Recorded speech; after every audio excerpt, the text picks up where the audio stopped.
Good evening every one. Last கிளாஸில் classic tune மூலமாக ஒரு ரெக்டாங்கிளை எப்படி ரொட்டேட் பண்ணுறதுன்னு பார்த்தோம். இந்த கிளாஸில் கிளாசிக் டியூன் மூலமாக ஒரு கலர்ஃபுல்லான சர்க்கிளை எப்படி ரொட்டேட் பண்ணுறது, ஈஸிங்கில் என்னென்ன எஃபெக்ட்லாம் இருக்குதுன்னு தான் பார்க்க போகிறோம். வாங்க லெசனுக்குள்ளே போகலாம். ஃபர்ஸ்ட் அனிமேட் 2021 ஓப்பன் பண்ணிக்கிறேன். ஒரு நியூ டாக்குமெண்ட் க்ரியேட் பண்ணணும். Go to file, new. இதில் சம் ப்ரீசெட்ஸ் நமக்கு கொடுத்துருக்காங்க. நான் கேரக்டர் அனிமேஷன் சூஸ் பண்ணிவிட்டு அதில் ஹைஸ்டி சைஸ் சூஸ் பண்ணுறேன்.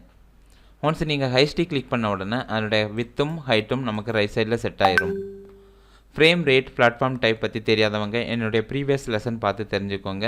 தென் கிரியேட். நமக்கு ஒரு நியூ டாக்குமெண்ட் க்ரியேட் ஆகிருக்குது. இதனுடைய நேம் தான் ஸ்டேஜ்னு சொல்கிறோம். இதை ஜூம் இன் ஜூம் அவுட் பண்ணுறதுக்கு Ctrl+Ctrl-. அது தெரியலை அப்படின்னா கீபோர்டில் கண்ட்ரோல் கீ ப்ரெஸ் பண்ணிவிட்டு மவுஸ் ஸ்க்ரோல் அப் ஸ்க்ரோல் டவுன் யூஸ் பண்ணுறது மூலமாக ஜூம் இன் ஜூம் அவுட் பண்ணிக்கலாம். நான் ஃபஸ்ட்டு ஃப்ரேமில் இப்போ எதுவுமே ட்ரா பண்ணலை. நான் ஒரு ரெக்டாங்கிள் ட்ரா பண்ணணும்னு நினைக்கிறேன். ஸோ ரெக்டாங்கிள் டூல் ஆர், நான் fill colour pink colour choose பண்ணியிருக்கிறேன். ஃபஸ்ட்டு ஃப்ரேமில் ரைட் கிளிக் பண்ணிவிட்டு கிரியேட் கிளாசிக் டியூன். தென் இதில் ஒரு வார்னிங் மெசேஜ் காணிக்குது. அதனுடைய அர்த்தம் என்னென்னா இது வந்து 30 ஃப்ரேம்ஸ் வரைக்கும் எக்ஸ்டெண்ட் ஆகும். அதனுடைய மீனிங் தான் இது காட்டுது. Click okay. இதில் இருக்கிற டாட்டட் லைன் எதை இண்டிகேட் பண்ணுது அப்படின்னா டியூனிங் கரெக்டாக கம்ப்ளீட் ஆகலை அதை மென்ஷன் பண்ணுறதுக்கு தான் இந்த டாட்டட் லைன் காணிக்குது. நான் 30 ஃப்ரேமில் F6 கொடுத்து என்னோடய ரெக்டாங்கிளை அப்படியே ரைட் சைடுக்கு மூவ் பண்ணுறேன். இப்போ பார்த்திங்கன்னா எனக்கு ஒரு கம்ப்ளீட்டான ஒரு ஆரோ மார்க் கிடச்சிருக்குது. இதோடைய மீனிங் என்னென்னா டியூனிங் கரெக்டாக கம்ப்ளீட் ஆகிருக்குதுன்னு அர்த்தம். என்டர் கொடுக்கறது மூலமாக இந்த அனிமேஷனை நீங்கள் ப்ளே பண்ணி பார்க்கலாம்.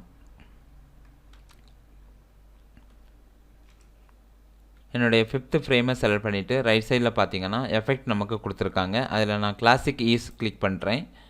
முன்னாடி ஃப்ளாஷில் பார்த்தீங்கன்னா இந்த அளவுக்கு எஃபெக்ட்ஸ் கொடுத்துருக்க மாட்டாங்க. அனிமேட் சிசியில் தான் நமக்கு நிறைய எஃபெக்ட்ஸ் கொடுத்துருக்காங்க. இதில் நான் ஈஸின்னு கிளிக் பண்ணிவிட்டு குவாட் அந்த எஃபெக்ட் நான் சூஸ் பண்ணுறேன். இப்போ என்டர் கொடுத்து நீங்கள் ப்ளே பண்ணி பார்த்தீங்கன்னா நம்மளோட சிம்பிளான அனிமேஷனை பார்க்க முடியும்.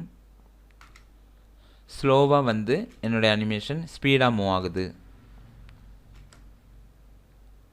இப்போ எனக்கு இந்த ஈஸின் வேண்டாம், ஈஸ் அவுட் கொடுக்கணும் அப்படின்னா நான் 5th ஃப்ரேமை செலக்ட் பண்ணிவிட்டு அகெயின் குவாட் ஈஸினை கிளிக் பண்ணுங்கள். இதில் நான் ஈஸ் அவுட் அதே மாதிரி குவாட்டை டபுள் கிளிக் பண்ணுறேன்.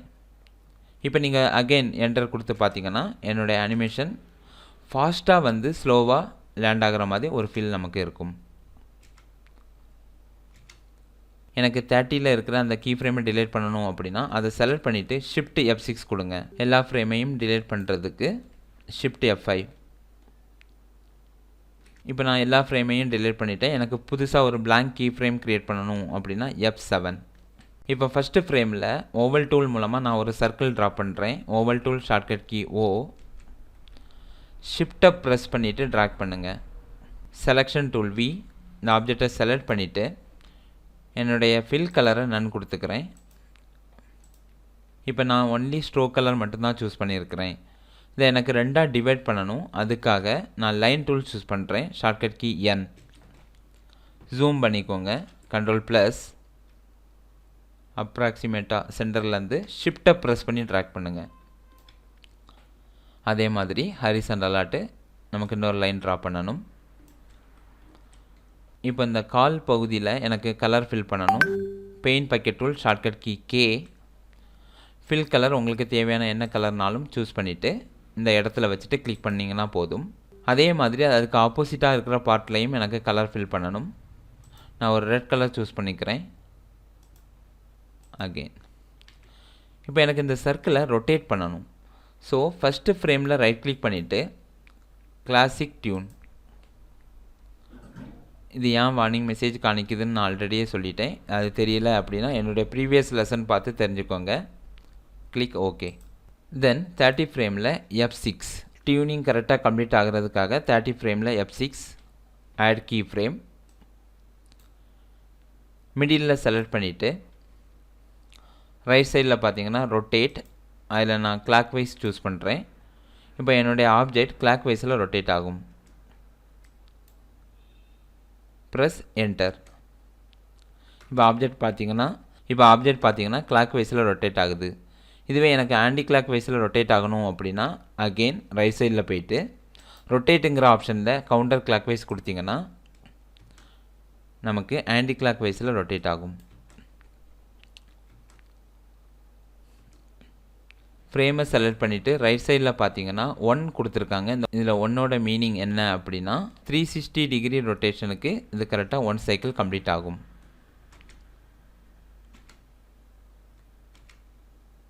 இதில் நான் 2 கொடுத்தேன் அப்படின்னா 360 டிகிரியில் 2 டைம்ஸ் அது ரொட்டேட் ஆகும். Press enter. இதே மாதிரி உங்களுக்கு எவ்வளவு ரொட்டேஷன் வேணுங்கிறத நீங்கள் ரொட்டேஷன் கவுண்டில் சேஞ்ச் பண்ணிக்க முடியும். ஸோ இன்றைக்கி உள்ள லெசனில் எப்படி ஒரு ஆப்ஜெக்டில் ஈஸ் எஃபெக்ட் அப்ளை பண்ணுறதுங்கிறது பார்த்தோம். தென் ஒரு கலர்ஃபுல்லான ஒரு சர்க்கிளை எப்படி கவுண்டர் கிளாக்வைஸ், தென் ஒரு கலர்ஃபுல்லான சர்க்கிளை எப்படி கிளாக்வைஸ் கவுண்டர் கிளாக்வைஸில் கிளாசிக் டியூன் மூலமாக யூஸ் பண்ணுறதும் பார்த்தோம். என்னுடைய லெசன் உங்களுக்கு பிடிச்சிருந்தது அப்படின்னா மறக்காமல் என்னோடய சேனலை லைக் பண்ணுங்கள், உங்கள் ஃப்ரெண்ட்ஸுக்கும் ஷேர் பண்ணுங்கள். இந்த அனிமேஷன் ரிலேட்டடாக உங்களுக்கு என்ன டவுட் இருந்தாலும் கமெண்டில் மென்ஷன் பண்ணுங்கள். Keep supporting. தேங்க்ஸ் ஃபார் வாட்சிங். எங்கள் சேனல் உங்களுக்கு பிடிச்சிருந்துச்சுன்னா லைக் பண்ணுங்கள், ஷேர் பண்ணுங்கள், சப்ஸ்கிரைப் பண்ணுங்கள், பக்கத்தில் இருக்கிற பெல் ஐக்கானை கிளிக் பண்ணுங்கள்.